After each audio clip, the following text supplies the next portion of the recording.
بسم اللہ الرحمن الرحیم۔ اردو کہانیاں اور معلومات میں خوش آمدید۔ ایک بڑھیا تھی، وہ بڑھیا اپنا سارا گہنا پہن کر کہیں جا رہی تھی۔ گہنا کیا تھا؟ یہی کانوں میں جھمکے تھے، باہوں میں کنگن تھے اور گلے میں ہار تھا، مگر یہ سارے زیور تھے سونے کے۔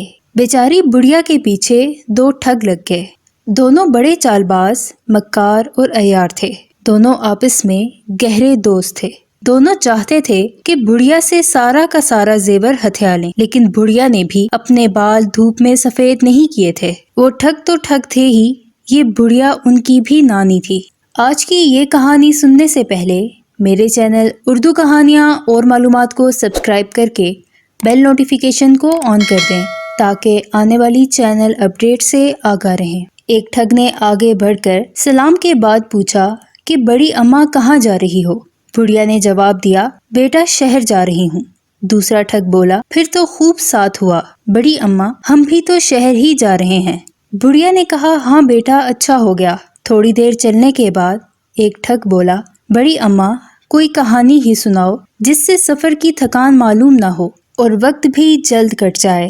بڑھیا نے کہا، بیٹا میں بھلا کون سی کہانی سناؤں، تم ہی کچھ سناؤ۔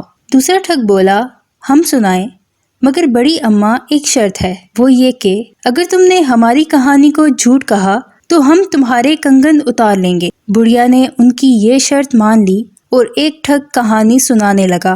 بڑی اماں ہماری ایک گائے تھی، بڑی خوبصورت، موٹی موٹی آنکھیں تھی، لمبے لمبے کان تھے، دودھ اتنا دیتی تھی کہ ہم دوہتے دوہتے تھک جاتے تھے، لیکن دودھ پھر بھی ختم نہ ہوتا تھا۔ اس میں خاص بات یہ تھی کہ اگر ہم اس کے دائیں سینگ پر بیٹھ جاتے تو مغرب میں پہنچ جاتے اور جب بائیں پر بیٹھتے تو مشرق میں آ جاتے۔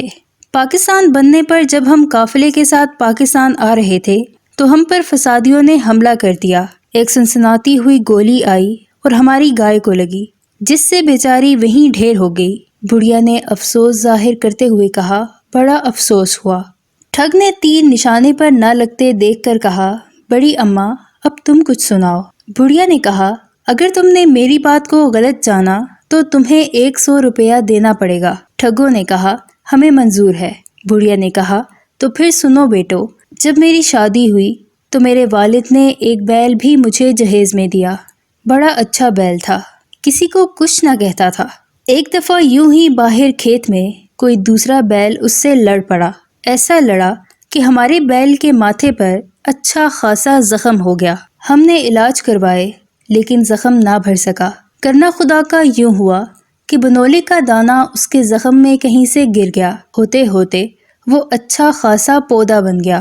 اس میں ایسی نفیس کپاس لگی کہ تمہیں کیا بتاؤں۔ وہ کپاس ہم نے جمع کرنی شروع کر دی۔ اتنی کپاس جمع ہو گئی کہ اب گھر میں جگہ نہ رہی۔ گھر گھر ہمارے بیل کے چرچے ہونے لگے۔ بہت دور سے لوگ اس انوکھے بیل کو دیکھنے کے لیے آتے، اس کی کپاس کو دیکھتے اور تعریفوں کے پل باندھ دیتے۔ اب ہمارے پاس اتنی زیادہ کپاس ہو گئی کہ سنبھالنا مشکل ہو گیا۔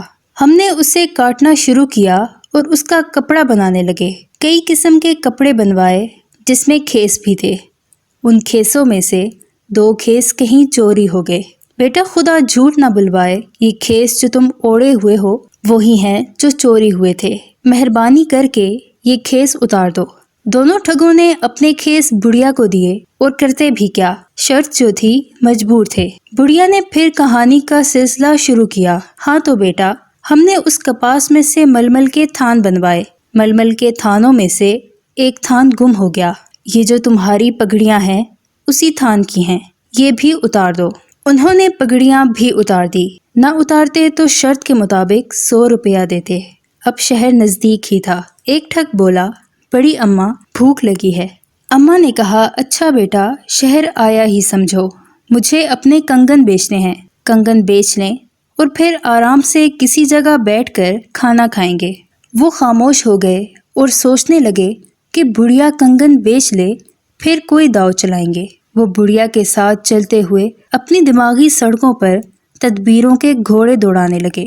اب وہ شہر میں پہنچ گئے تھے، ہر طرف خوب چہل پہل تھی۔ بڑھیا نے اپنے کنگن اتار لیے اور ان سے کہنے لگی، بیٹا سنار کی دکان آ گئی ہے، تم یہاں بیٹھو، میں اپنے کنگن بیچ لوں۔